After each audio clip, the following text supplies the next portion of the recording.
Un gilet pare-balles, pour être réellement efficace, doit être plaqué au corps. Parce que le corps humain joue aussi son rôle. Étant donné que les femmes portent des gilets pare-balles plats, eh bien, il y a des zones d'espace entre leur corps et le gilet, ce qui peut créer de graves problèmes. Tibeka peaufine sa machine de tissage dans le laboratoire de l'ANSET, une école d'ingénieurs publics spécialisée dans les textiles innovants.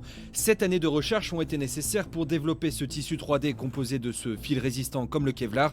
Lucas est doctorant et ingénieur. Il nous faut 8 couches du tissu Gacha pour arrêter des calibres de type 9 mm et 44 Magnum. À ses côtés, Rémi prépare lui aussi sa thèse.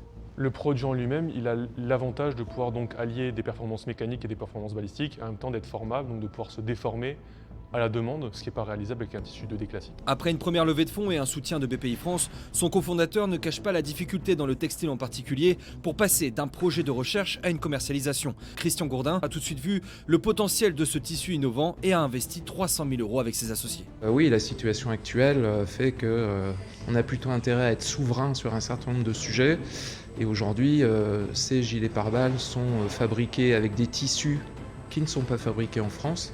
Donc il nous semble pertinent, au moins sur cette partie-là, de reprendre une certaine souveraineté